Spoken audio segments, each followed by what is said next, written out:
Ready and action. Here we go, video number 3. So in the first couple videos, we played one full game, taking our time to explain things like setup in terms of, comparison of the team ratings, getting derived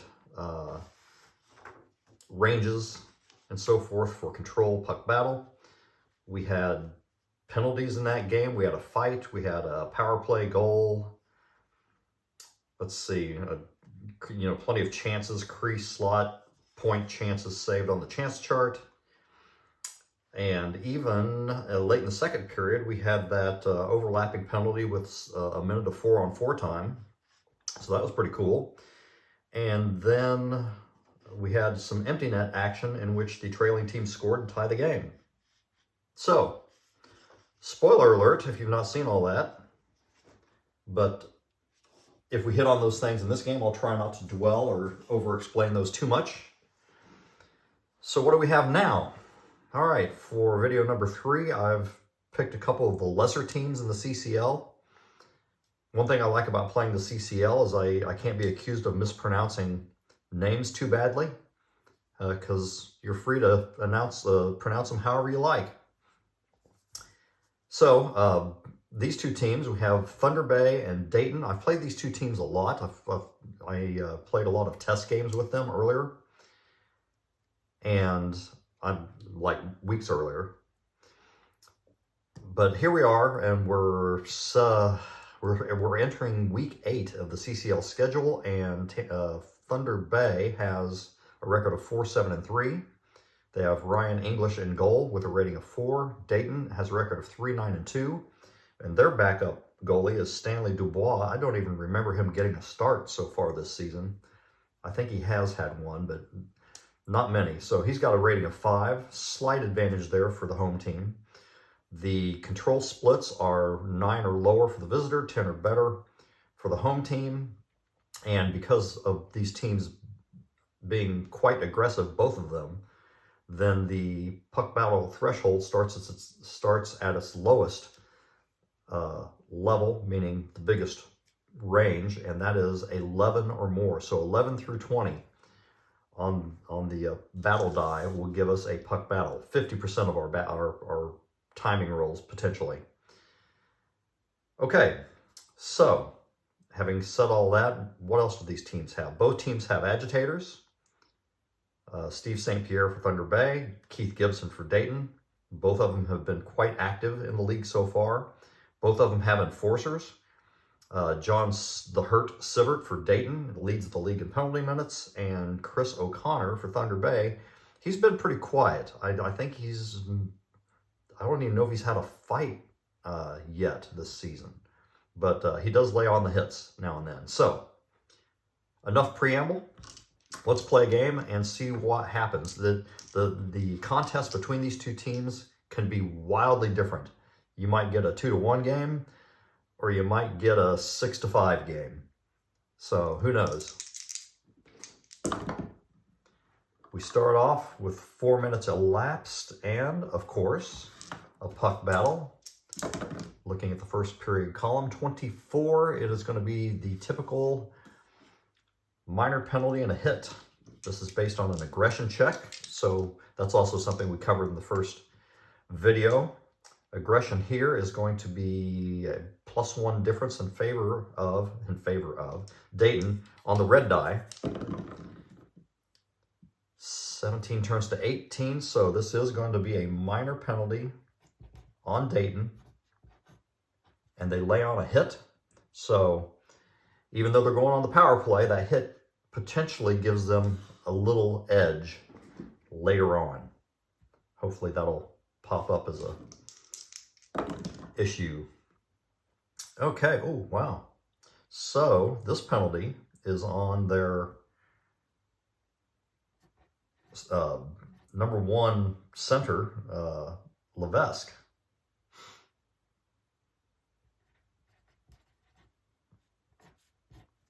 Interesting. Wow, I wonder what he was getting upset about. Actually, let's find out. I'm kind of curious as to what that penalty was. 56. Interference. Well, that kind of makes sense. All right, so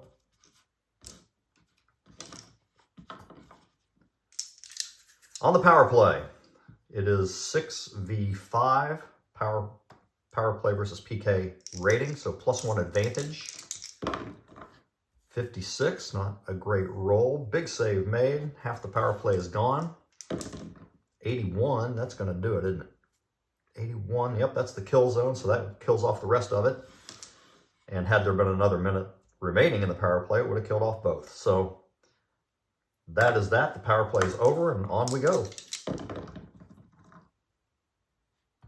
Midway through the first period, we have an attack sequence. And this is Thunder Bay on the attack. They're in column A. 24. That's a pretty good roll. Their attack rating is 8, attack rating of 5. Scores on a perfect drop pass. Odd man rush scenario.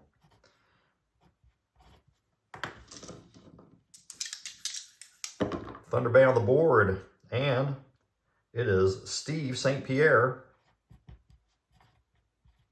that gets things rolling for them. So Steve St. Pierre is the agitator for Thunder Bay. He's become, I think, my favorite player to watch in the league because of the variety of ways that he's influences the game and has gotten involved, and sometimes it's just kind of comedic. So, 1-0. Thunder Bay. 2 minutes later, another attack sequence. All right. That is going to be 9 or less. So that is Thunder Bay again, and 6. That's close, but the Bombers' defense is 5, so they needed a 5 or less. So it's still on column A. That bodes well. 69, attack 13 would score. 11 or 12 in column B would get a crease chance. Column C, it says 9 or 10 gets a slot chance. So none of those apply. They're an 8. Thunder Bay is. So it says broken stick foils the shot. And Thunder Bay can't capitalize on that opportunity. Now, under 8 minutes remaining, it's been all Thunder Bay so far. 1 minute and another attack. Let's see if Dayton can get something going here. No, they don't. This is Thunder Bay again. Keeping it in the attack zone. 39. 9 scores. They're an 8. So we go across column B. 7 or 8 gets a slot chance. Slot chance against a goalie rating of 5. That gives them about a 60% chance to score, and they do. Yeah, the goalies in this particular matchup aren't going to be a great deal of help. They're below average. That makes it 2-0 on the even strength goal by Chris Rogers, left winger, off the second line.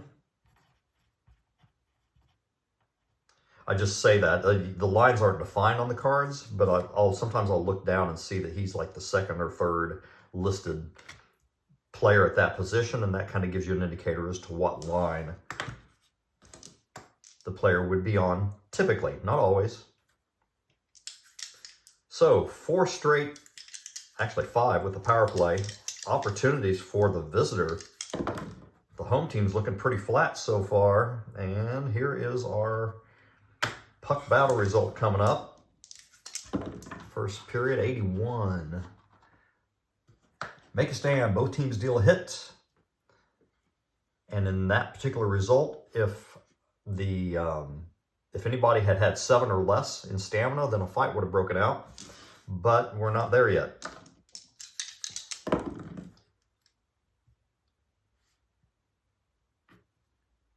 And puck battle.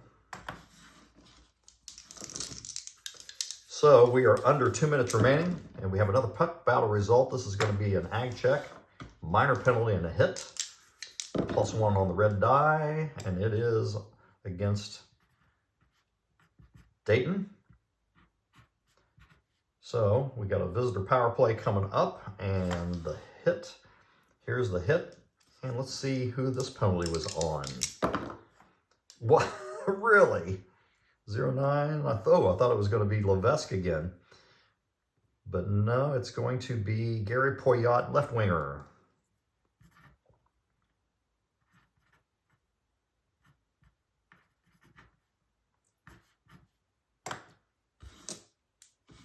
Thunder Bay is back on the power play as they continue sort of dominating this first period. Dayton's had nothing.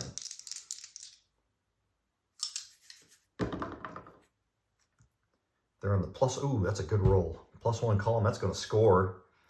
Rebound chance is slammed home. And now, Dayton's in pretty serious trouble here. They've dug themselves a big hole. As this power play goal, now I'm going to divide that die in half. I don't have to. Half of 0 is still 0, so we know who this is. Who's scoring here for Thunder Bay? That's Steve St. Pierre again with his second goal of the game. Wow, what a start for those guys. That's the end of the period. That ends the power play. We're on time slot 0, so there's no sense in rolling the die again. And so let's start the second period. Well, I hope this gets more interesting. Here's an attack sequence. I'm sure Dayton will start to make at least some noise if they're not too far behind. And here they come. Oh, but this is going to be column D. Thunder Bay's defense is in effect. 18. Tough defending in tight quarters, and that will thwart Dayton's first real offensive threat. 1 minute later, another attack occurs. Ooh, Dayton again. Column A, 93. That's a terrible roll. Is attacking stamina 10? No, it's 9. So we're going to slide over. Column B, we shift over here. 8 or 9 will get you a slot chance. So, like I said, with these particular goalies in net, slot chances are looking pretty good. Oh, when they score, yeah. 3-1 as Dayton starts to mount a comeback, potentially. 80, that's anybody's goal. What do you know? Big John Sivert scoring that goal, the enforcer. Nice. Well, that sort of adds to the storyline a little bit.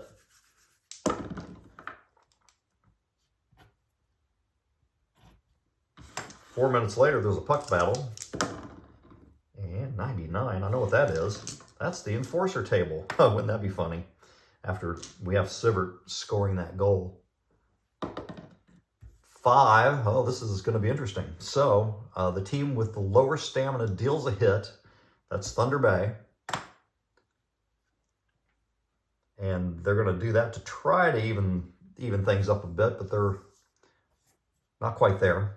And a fight breaks out. On a result of 5 on the enforcer table, a fight always breaks out.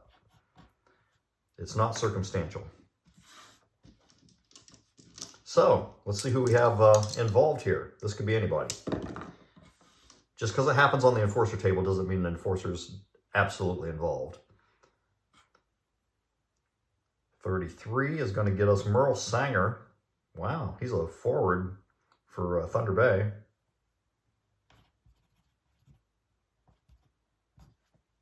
A center, no less. And 91 goes way down the list here to Rob Riley, defender. So those two get tangled up along the boards and decide to settle it themselves. 2 normal skaters, as per usual, 26. Grappling ensues, punches are thrown and missed. Nothing really significant lands, but it does fire up the fans. So tension escalates. We are going to lower the puck battle threshold. So now, from its already low level of 11, it now drops to 10.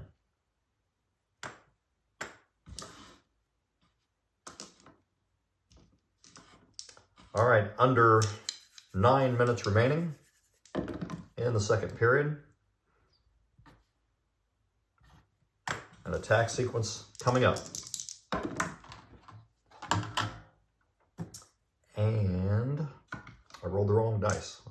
thinking too much about other stuff. So here's the attack sequence. This is going to be Dayton on the attack. Hey, maybe they can close the gap here. 42, column A, attack 10. No, they're 5. 8 or 9, no. 6 or 7, no. So in column C it says they ping the post and a quick defender clears it away. And they come up empty. May just not be Dayton's night this time around. All right, 2 more minutes elapse and we have a puck battle. We're getting late in the second period. Oh man, back to the enforcer table. Well, oh, look at there, it's a 5. We're gonna have another fight. We know that for sure. And then what else did it say? The team with the lower stamina deals the hit. So now that does even things up, and Dayton's had enough. And they're like, you want to go? Let's go. 63. Anthony Gagnon, he's been fighting quite a bit this season for Thunder Bay.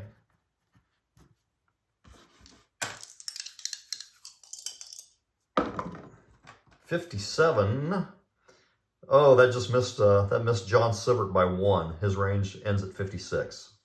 So we have Mo Warren coming out here.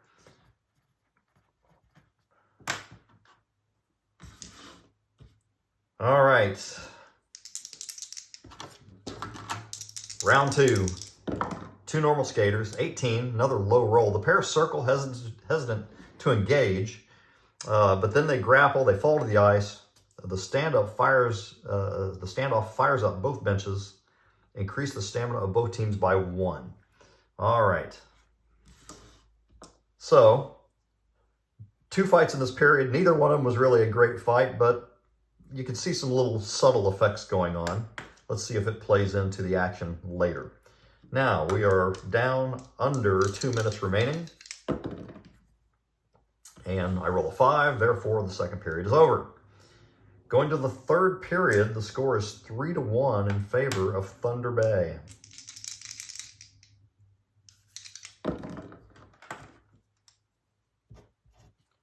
Four minutes and an attack sequence. This is going to be Thunder Bay, column A. Can they extend their lead? 49, not assured.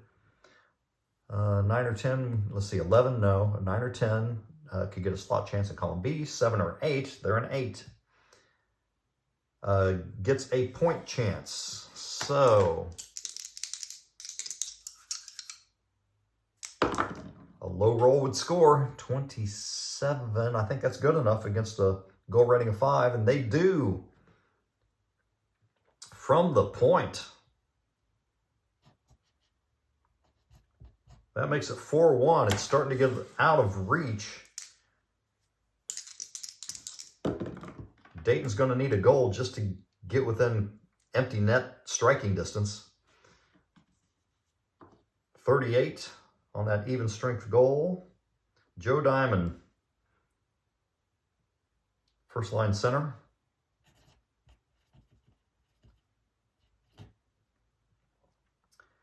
Yeah, so Diamond, he's kind of really the third of the attacking threats on that first line for Thunder Bay. They've got Steve St. Pierre on the left wing. They've got Cecil McCarthy on the right wing. Both of those guys score quite a bit. So I imagine you can just kind of see Joe Diamond, carrying it into the zone and dishing off left and right for these guys to score from an angle.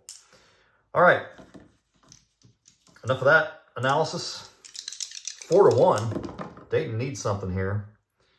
Maybe they'll go through the puck battle chart to achieve it.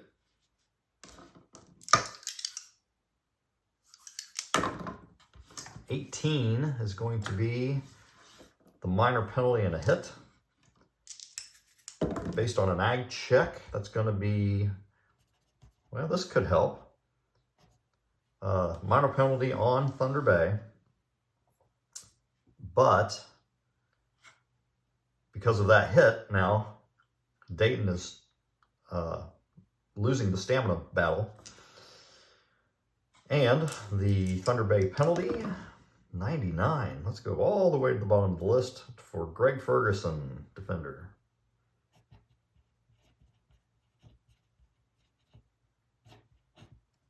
Do they have two Fergusons? Yeah, there's another Ferguson in the league somewhere. All right. Dayton on the power play. They could use this. Maybe this will come in handy for them. 6v4 on the power play versus PK, +2 on the power play chart. They get 2 cracks at it. 77. Yep, they're going to need another crack at it. And that's going to get them the PK unit delivering a huge hit, huge check and clears. So they deal 1 hit. And Dayton takes another knock. Half their power play is gone. Need a low roll. No, 79. Is that the same thing? Yep, same thing. They take another hit. So Thunder Bay is just physically putting it on them here now that they've got a 3-goal lead. This is pretty impressive. Continuing in the 3rd period, 4 minutes later. And that is a puck battle sequence. 24. Minor penalty on the home team. Visitors take a hit. So a little payback there.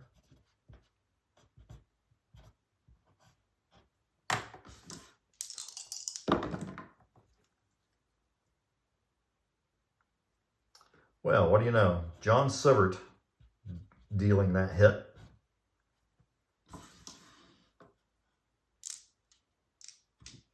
All right, +1 column for Thunder Bay. 85. Kill zone. There we go. That takes out both minutes of that power play. The minor is expired. Dayton's still kind of hanging around, but under 6 minutes remaining. And they need a goal. They're not totally dead yet. 1, 2, 3. And here is a puck battle. 43. I've been in that range a lot. Makeup call. Minor penalty on the team with a fewer minutes. I'm afraid that's going to be, that's home, home, that's home. So that's on the visitors. Okay. Wow. Okay.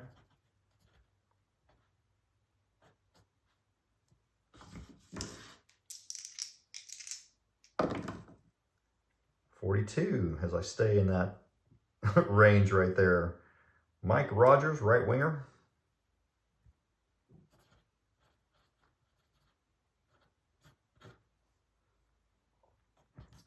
And that gets a home power play started. So this will be interesting. It's yeah,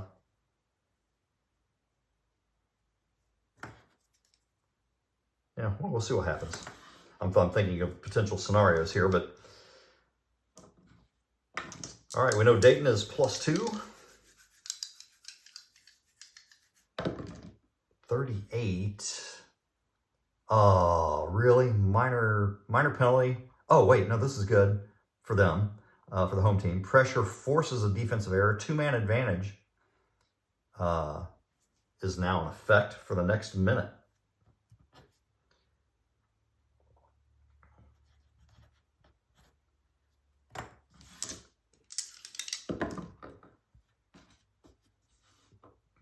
.74. Andre Auerbach.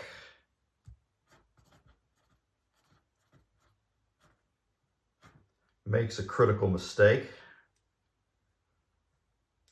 And so we have 2-man advantage for 1 minute. And, well, it doesn't matter because it doesn't matter that we're crossing the empty net threshold just yet because they're trailing by 3 goals. So this is just a regular 2-man advantage on the power play. We're going to shift 2 columns in favor of the power play unit for this next roll.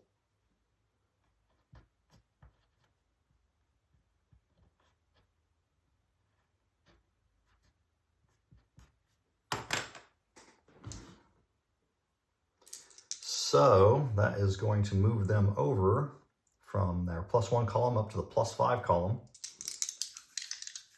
for 1 roll. Boy, if they can't score here, then they deserve, oh, I think they're going to get it.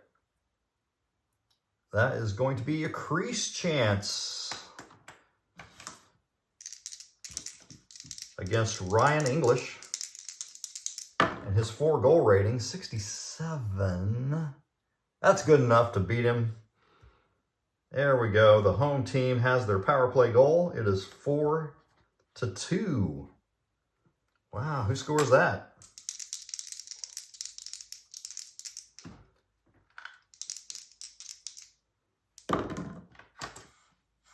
That's a power play goal. I'm going to divide that in half. It's 41 for Dayton.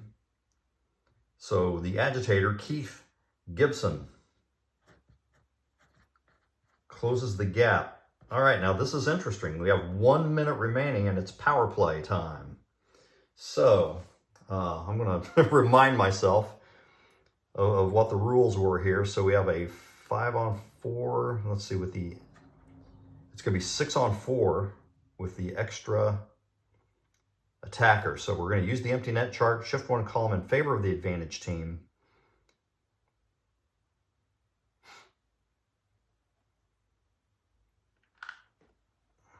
And we're going to roll every segment.